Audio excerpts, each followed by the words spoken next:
নমস্কার। যাদের ধনু রাশি অথবা ধনু লগ্ন, তাদের পঞ্চমপতি অর্থাৎ দৈবপতি মঙ্গল আপনাদের ভাগ্যভাবে প্রবেশ করার ফলে যে অঙ্গারক যোগ নির্মাণ করবে, সে অঙ্গারক যোগের প্রভাবে আপনারা কতটা প্রভাবিত হবেন, অঙ্গারক যোগের ক্ষতিকারক দিক কোনগুলি, সেইগুলো থেকে নিজেকে রক্ষা করতে হবে। রক্ষা কবচটি নিজেকেই পেতে হবে আজকের প্রোগ্রামটির মাধ্যম দিয়ে। জানতে হলে থাকুন শেষ পর্যন্ত আমার সাথে। সুতরাং প্রোগ্রামটি কন্টিনিউ করার পূর্বে আর পরবর্তী প্রোগ্রামগুলোকে অতি সহজে পাবার জন্য আমার চ্যানেলটিকে সাবস্ক্রাইব করুন এবং পাশে থাকা বেল আইকনটি অবশ্যই প্রেস করবেন। আসুন তাহলে শুরু করা যাক আজকের মূল আলোচ্য পর্বে, যার উপর ভিত্তি করে আজকের আলোকপাতটি থাকবে সীমাবদ্ধ। সেটি হচ্ছে বিশেষভাবে মঙ্গলকে কেন্দ্র করে। এই মঙ্গল আপনাদের রাশি বা লগ্ন থেকে পঞ্চমপতি হয়ে আরেক দৈব ভাব ভাগ্যভাবে প্রবেশ। এই ভাগ্যভাবে মঙ্গল 7ই জুন 2025-এ প্রবেশ এবং আগস্ট মাসের দ্বিতীয় সপ্তাহ পর্যন্ত তার ইম্প্যাক্ট থাকবে। মঙ্গল প্রবেশ করে কেতুর সঙ্গে যুক্ত হবে, কিন্তু প্রকৃত অর্থে কেতুর সঙ্গে কবে যুক্ত হচ্ছে একটু বাদেই বলে দেব। রাশি বা লগ্নের তৃতীয়ে রাহু থাকবে, রাশি বা লগ্নের চতুর্থে মঙ্গল থাকবে, রাশি বা লগ্নের সপ্তমে বৃহস্পতি অর্থাৎ আপনাদের অধিপতি বৃহস্পতি সপ্তমে থাকবে এবং আর কয়েকদিনের মধ্যেই বৃহস্পতি আদ্রা নক্ষত্র আদ্রা নক্ষত্রে প্রবেশ করবে, মৃগশিরা নক্ষত্র ত্যাগ করে। প্রথমেই আসুন আপনাদের মন মানসিকতা। দেখুন, মঙ্গল আপনাদের পঞ্চমপতি।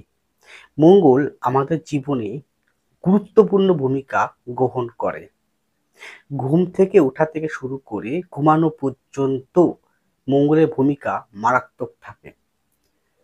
আমরা খাবো, আমরা বসবো, আমরা উঠবো, আমরা চলাচল করব, আমরা কাজ করব, আমরা কথা বলবো, সমস্ত কিছু মঙ্গল দ্বারা অ্যাক্টিভিটি হয়।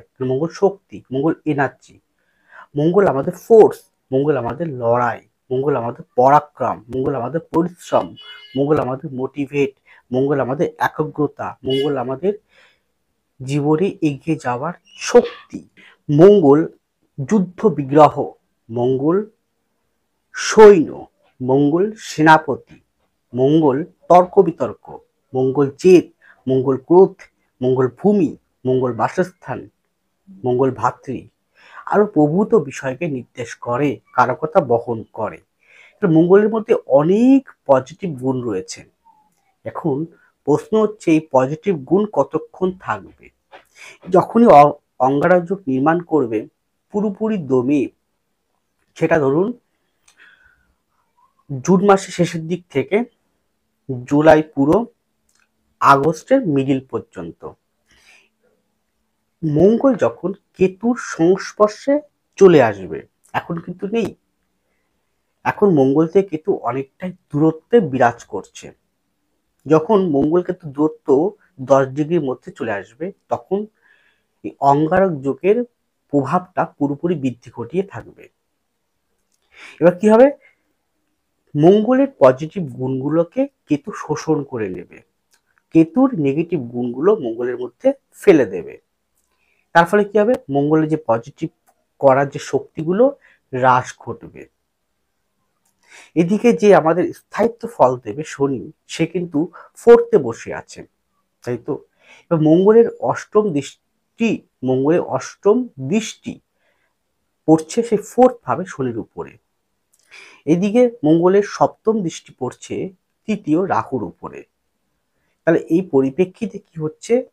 মঙ্গলের কুরু স্বভাব জনিত কারণে আপনাদের ভিতরে যেটা ইম্প্যাক্ট করবে মন মানসিকতায়, তাদেরই করবে যাদের শনি বৃহস্পতি ভালো পজিশন নেই জন্মকুণ্ডলী ও হাতে।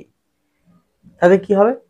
তারা ক্রোধী হয়ে উঠবে, প্রচন্ড ইগো বেড়ে যাবে, প্রচন্ড হঠকারিতা বাড়বে। কারণ মঙ্গল শনি সংযোগকে হঠকারিতার জনক বলা হয়। হঠকারিতা বাড়বে, ভুল সিদ্ধান্ত নেওয়ার টেন্ডেন্সি বেড়ে যাবে, হুটহাট করে মেজাজ হারিয়ে ফেলবেন, কখন কাকে কিরকম কথা বলতে হবে বুঝতে না পারা, স্থানকাল পাত্র বুঝে না বলা, কথা বলা টেন্ডেন্সি চলে আসবে, একটু দাম্ভিক মনোভাব চলে আসবে, একটু আর্গুমেন্টাল টাইপের মনোভাব অটোমেটিক আপনার মধ্যে বিরাজ করবে।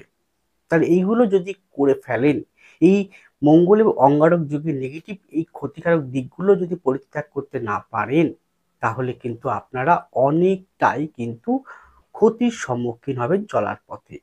তাই এইগুলোকে কিন্তু ত্যাগ করা প্রয়োজন রয়েছে।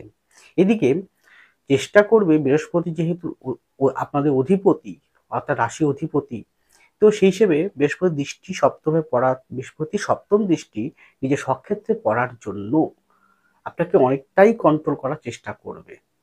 কিন্তু শুধু বৃহস্পতি একা তো সেই জায়গাটা তৈরি করতে পারবে না, তার জন্য অন্যান্য গ্রহের সাপোর্টিং দরকার। সেক্ষেত্রে শনি অনেকটাই স্লো মুভমেন্ট হয়ে যাবে, গতি কমে যাবে পৃথিবীর সাপেক্ষে। তাহলে মনে হবে সেই যে ধরে রাখার ক্ষমতা, পজিটিভ ধরে রাখার যে ক্ষমতা, সেটা আস্তে আস্তে কমতে শুরু করবে। তার ফলে নেগেটিভ ইম্প্যাক্ট গুলো বেশি হতে শুরু করবে। তার ফলে কি হবে, চলার পথে আপনারা অনেকটাই সমস্যায় পড়তে পারেন।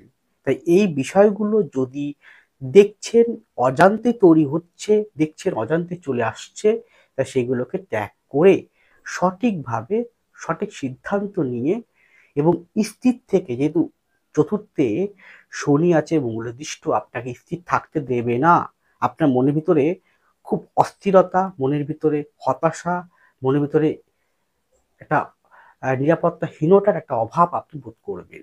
তার ফলে কি হবে, ভালো হওয়ার থেকে প্রতি মুহূর্তে খারাপ হতে শুরু করবে।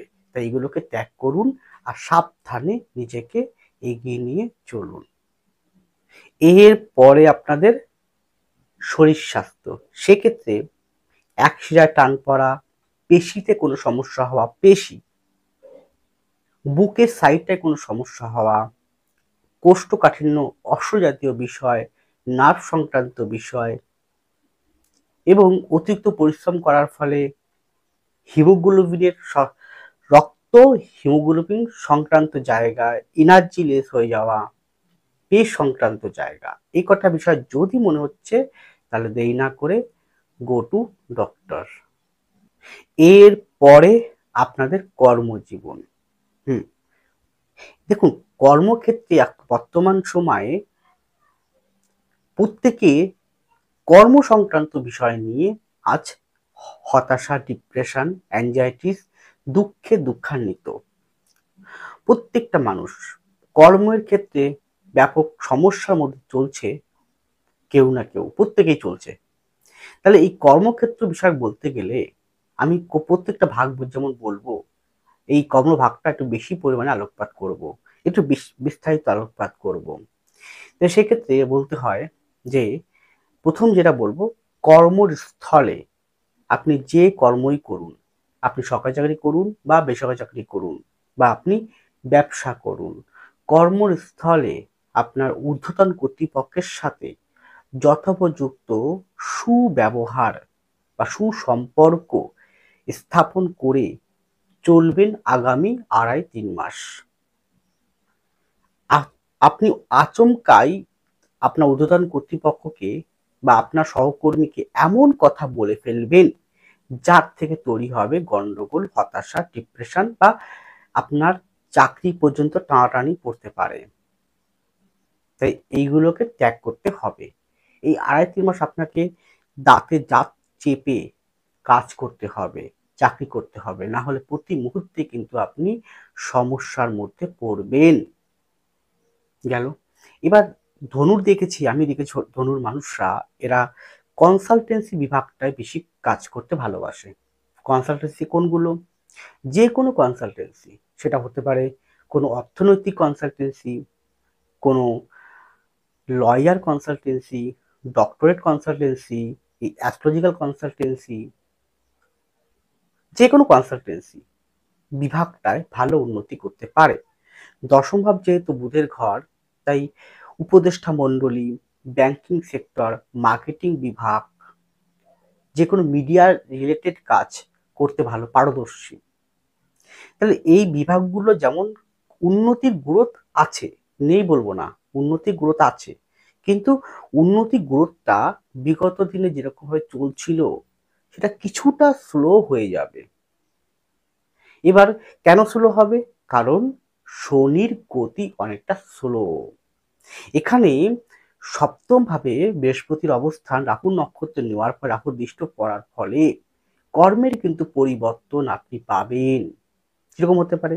হয় আপনি নতুন কোম্পানি চেঞ্জ করলেন, বা নতুন কোম্পানিতে জয়েন করলেন, বা দূরবর্তী কোনো কোম্পানিতে গেলেন, জন্মস্থান থেকে দূরে কোথাও বিদেশে গেলেন, যাওয়ার চেষ্টা করলেন, বা আপনার যদি ব্যক্তি জন্মকুণ্ডলিতে অত্যন্ত ভালো যোগ থাকে, যেমন 1, 3, 10, 2, 6, 9, 11 অত্যন্ত ভালো থাকে, তাহলে প্রমোশন হতে পারে বা ট্রান্সফার হতে পারে, তার মাধ্যম দিয়ে ভালো পজিশন পাবেন।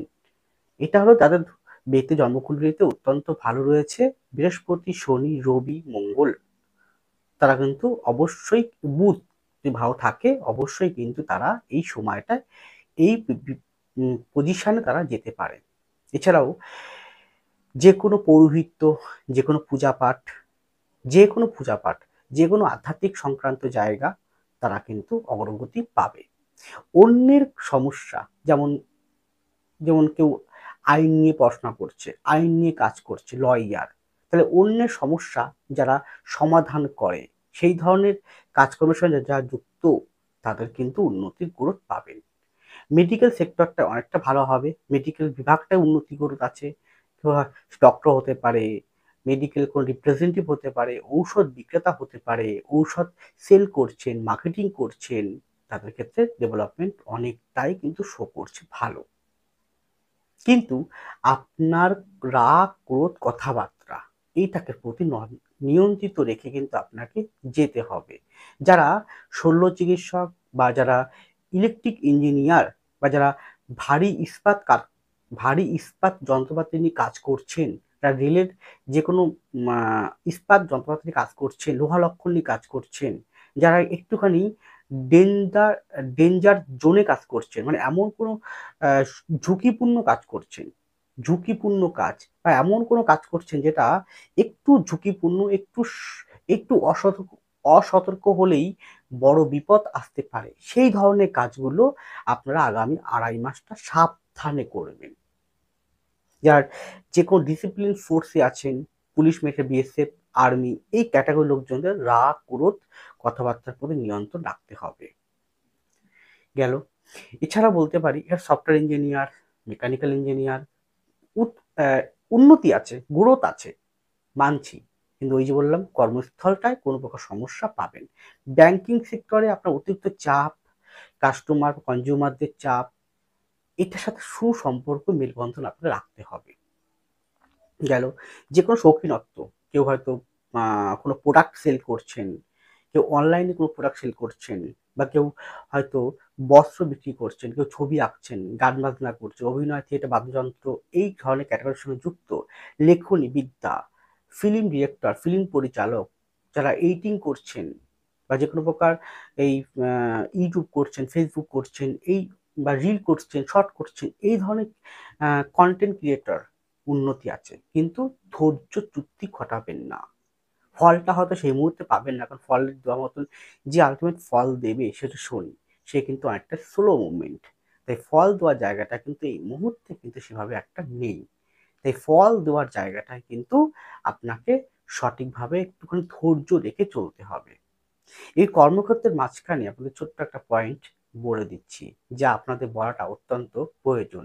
সেটা হচ্ছে, অনেকে সংসার জীবন করছেন, মানে কাজকর্ম করছেন, কাজকর্ম করে বাড়িতে প্রবেশ করছেন, সংসার জীবনযাপন করছেন, তাহলে আপনার এই কথাবার্তাগুলো, সেটার জন্য সংসার জীবনে কিন্তু অশান্তি আসতে পারে একটু ব্যাপক পরিমাণে। কারণ আপনার ফোর্থে কিন্তু অলরেডি শনি মঙ্গলের দৃষ্ট পড়বে, রাহুর দৃষ্টিও একটা পড়ে আছে ফোর্থ ভাবে, রাহুর দ্বাদশ দৃষ্টি আছে। তাহলে কি হতে পারে, আপনার পরিবারে যে কোনো ব্যক্তির সাথে আপনার সুসম্পর্ক বজায় রাখতে হবে। এখানে বাড়িতে যদি বয়োজ্যেষ্ঠ কোনো ব্যক্তি থাকে, সে পিতা হোক, পিতৃতুল্য কোনো ব্যক্তি হোক, তাদের শরীর স্বাস্থ্যের প্রতি মারাত্মক আপনাকে যত্নবান থাকতে হবে। যদি তাদের বয়স ৬৭ বা ৭০ ওভারকাম হয়ে যায়, আরো বেশি করে গেল। এবার আসি কর্মক্ষেত্রে আপনার উন্নতি যেমন দেবে, অর্থনৈতিক শ্রীবৃদ্ধিও দেবে, কিন্তু শ্রীবৃদ্ধিটা আপনি মনোপুত হবে না। যে অনুযায়ী আপনি যে অনুযায়ী পরিশ্রম করবেন, সেই অনুযায়ী ফলটা আগামী আগস্ট পর্যন্ত আসতে চাইবে না। কিন্তু যদি সৎ, অনেস্ট, নিষ্ঠা, পরিশ্রম, সততা, একগ্রতা সহকারে, যেহেতু ফোর্থে আপনার শনি অবস্থান, কারে কর্ম করতে পারেন, তাহলে এই যে এখনকার করা কর্মের ফল আপনি নভেম্বরের পরে গিয়ে বেশ ভালো বেনিফিট লাভ করবেন। যে কোনো মিষ্টি দ্রব্য, যে কোনো শেয়ারে বা ভূমি বা প্রোমোটারিং যারা করছেন, সাবধানে ইনভেস্ট করবেন আগামী আগস্ট মাস পর্যন্ত। তাহলে কর্মক্ষেত্রে কিন্তু উন্নতির সাথে সাথে সতর্কমূলক জায়গাগুলোকে মনে রেখে যদি এগোতে পারেন, তাহলে কিন্তু এই অঙ্গারক যোগের ক্ষতিকারক দিক থেকে আপনার অনেকটাই নিজেকে রক্ষা করতে পারবেন। সুরক্ষা রক্ষা কবচ নিতেই নিজের দ্বারাই, নিজের কর্মের দ্বারাই কিন্তু আপনারা তৈরি করতে পারবেন। আর যেহেতু এই প্রোগ্রামটি সম্পূর্ণ আমি আলোকপাত করেছি শুধুমাত্র গোচর কেন্দ্র করে, ট্রানজিটকে কেন্দ্র করে, কারো ব্যক্তিগত জন্মকুণ্ডলী, কারো ব্যক্তিগত জীবন, কারো ব্যক্তিগত হাত দেখে নয়। তাই ব্যক্তিগত জন্মকুণ্ডলী, ব্যক্তিগত পাম, ব্যক্তিগত হরস্কোপ বিচার করাতে গেলে আপনাকে অবশ্যই যে কোনো ব্যক্তির কাছ থেকে কনসালটেন্সি নিতেই হবে। ছোট্ট একটা আহ সবাইকে উদ্দেশ্য করে বলি যে, যারা যারা গোবরডাঙ্গার কাছাকাছি বা গোবরডাঙ্গা আসতে পারবেন, কেউ হয়তো বারাসাত থাকেন, কেউ বসিরহাট থাকেন, কেউ হয়তো বনগাঁয় থাকেন, কেউ চাঁদপাড়া থাকেন, কেউ ঠাকুরনগর থাকেন, তাই তো? মানে যারা গোবরডাঙ্গা আসতে পারবেন, হাবড়ায় থাকেন, তারা আমাকে এবার থেকে প্রতি বুধবার গোবরডাঙ্গা চেম্বারে পাবেন। যারা গোবরডাঙ্গা আসতে পারবেন, চেম্বারে আসতে পারবেন, নিজেদের ব্যক্তিগত যে কোনো সমস্যার নির্মূল সমাধানের জন্যে, সঠিক দিশা পেতে, কি করবেন আগামী দিনে, কি করবেন না জানতে চাইলে, কিভাবে নিজের জীবনটাকে এগোতে হবে, এই কঠিনতম জীবন থেকে বেরোতে হবে, কিভাবে আপনাকে আগামী দিনে পথ চলতে হবে, তার জন্য অবশ্যই কিন্তু যদি মনে করেন, তাহলে প্রতি বুধবার গোবরডাঙ্গা চেম্বারে আপনারা আসতে পারেন। আপনাকে 100 থেকে 200% গ্যারান্টি দিয়ে বলছি, সঠিক পথটি আমি দেখাতে পারবো। যাই হোক, এটি গেল ইন জেনারেল আলোকপাত, ব্যক্তিগত কাউকে উদ্দেশ্য করে বলিনি। ভালো থাকুন, সুস্থ থাকুন, এগিয়ে চলুন। নমস্কার, জয় মা তারা।